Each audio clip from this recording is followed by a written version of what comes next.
Welcome back to Bayt Al-Asad. In this video, I'm going to talk a little bit about what I've been doing for the past maybe like year and a half or so.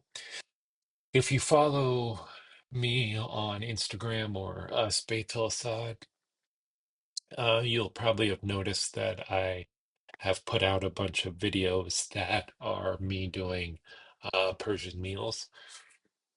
And I started practicing Zurkhane or Pahlavani uh, techniques. Like I said, more than a year and a half ago now. I initially started because I had the idea that I wanted to strength train in the way that traditional strength training was done in this region of the world.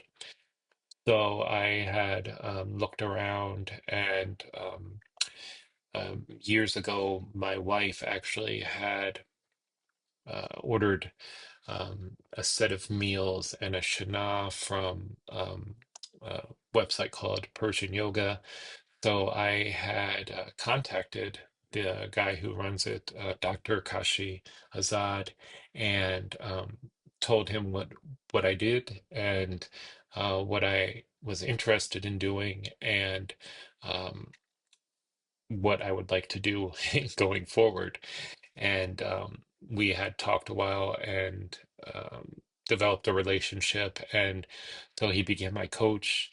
And this whole time, I've been working with him, doing training together and this type of stuff. Also, in the course of this past year, I decided to go back to school to acquire a degree in integrated holistic health. So our overall goal at Bayt al-Assad is to be this all-encompassing thing, which we do like traditional strength training, um, things that are related to like traditional holistic health and medicine, and as well as the martial aspect and the swordsmanship and this type of stuff. So that in the future, we would like to have the organization be like if we have an event, like the beginning of it is like Zurkhane, and then the second part of it is swordsmanship. We have this idea that we've been working on and developing with other people about how these Zurkhane techniques uh, go into or directly relate to swordsmanship, particularly the movements and this and that.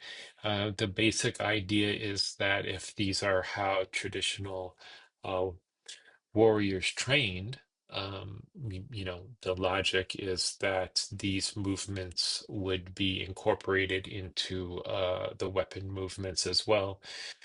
Um, and if you translate um, swordsmanship movements and this and that to um,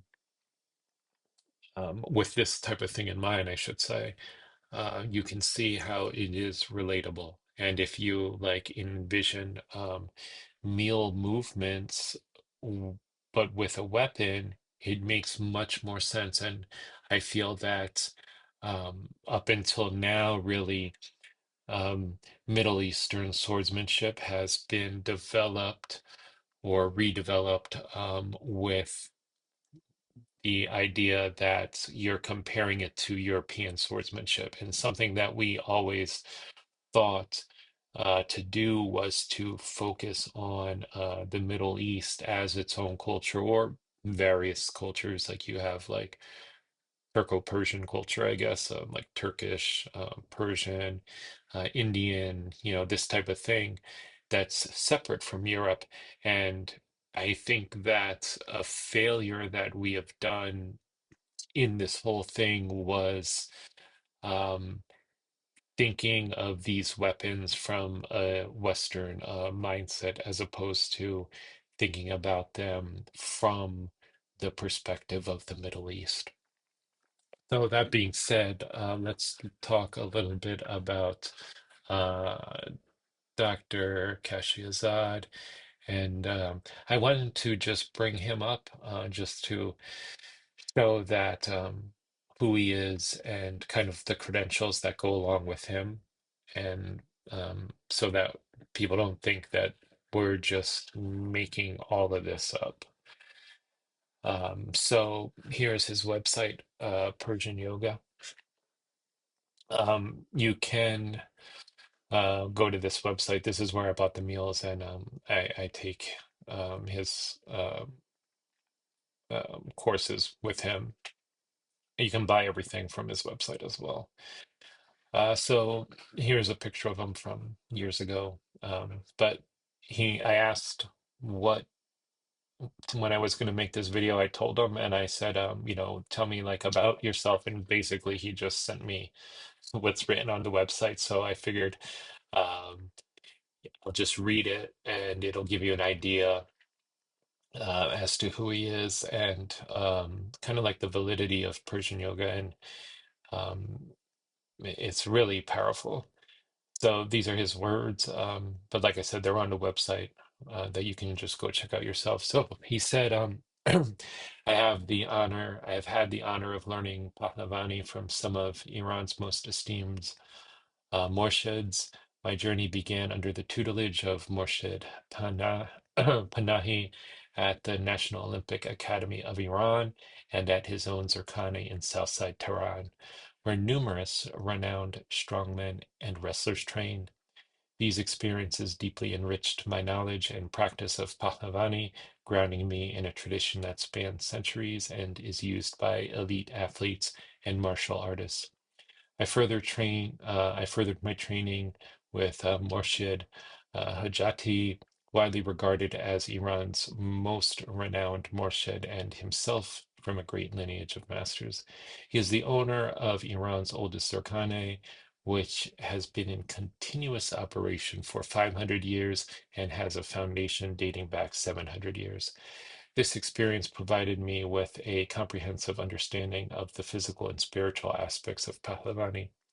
Additionally, I had the privilege of training with Murshid Muragan at his Zurkhani, where the last great Iranian national Pahlavan Ali, Ali Reza Soleimani, who was also a world super heavyweight wrestling champion, trained and practiced.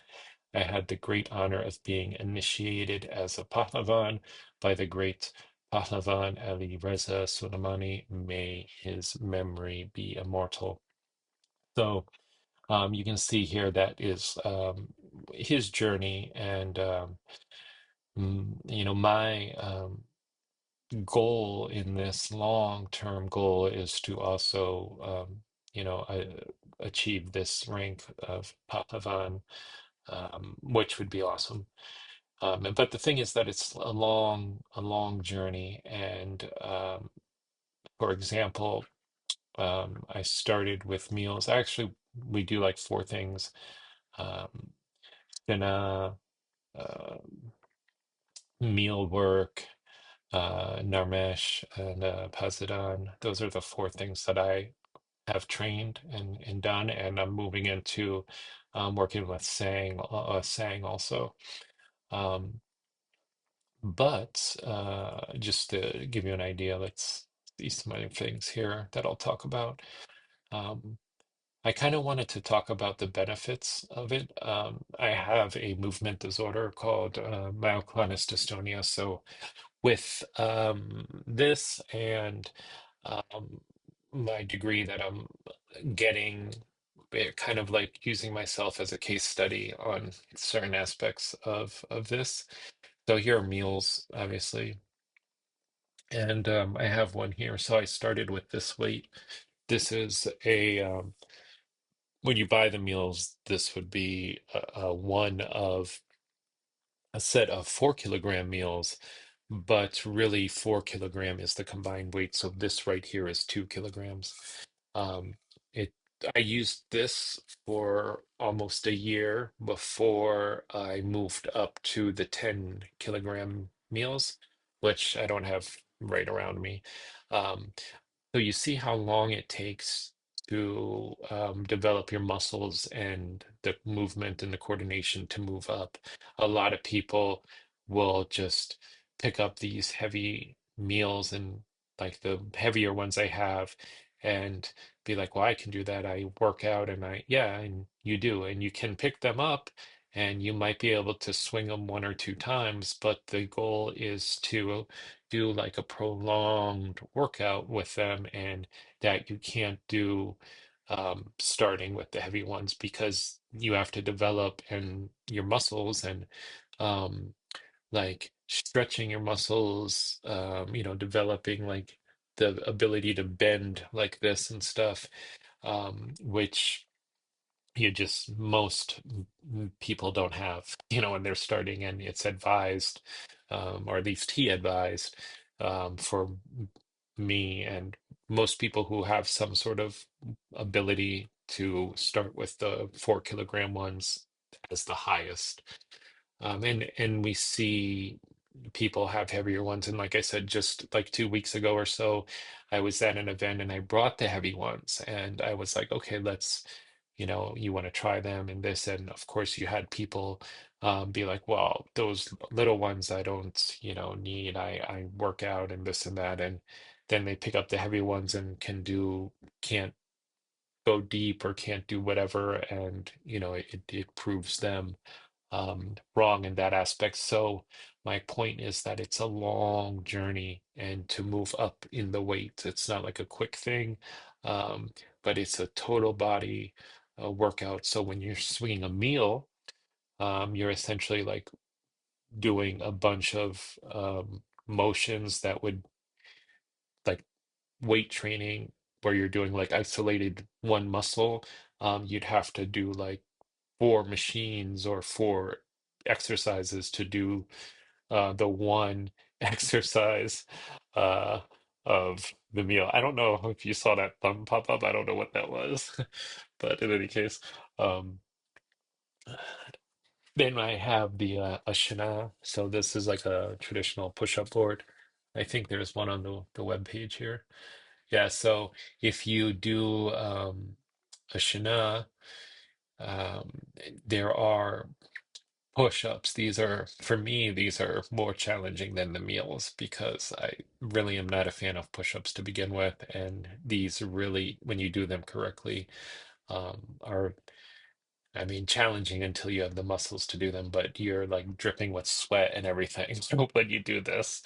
At least I am. Because you're holding these poses that are, kind of like yoga poses, you can say, if we're going to equate, certain movements that are similar. It's I find these the hardest ones to do. And then the saying, like I mentioned, um, I haven't started the saying yet, because when you start his program, the saying isn't one of the initial things that you do. So that's my next step. But also, we do Narmesh and Pazadan, which you don't need anything. Those are like calisthenics and stretching and this type of thing. Um, so that's what I wanted to mention. And I have found my journey in this has been excellent. And check out his website. At some point, I want to have him on here. I just want to stretch this out again. Have him on here and maybe do like an interview with him. Um, so I just want to bring that up, and I have found this to be great benefit. Frank does it now too. He started doing meal work, and like I said, um, ideally, this is the direction we're going, and it's going to get integrated into the sword work and the weapons work, and we're just kind of formulating. And um, I had mentioned it to uh, Kashi and some other people too about these ideas. Some well-known other Iranians, and kind of like we're trying to like flesh it out a little bit and um, sit on the idea and like really think it through, but it's going to happen. And we really believe that this is what is missing and kind of the key ingredient to unlocking or not necessarily unlocking, I guess, like remembering how these weapons really work and how to use them most effectively.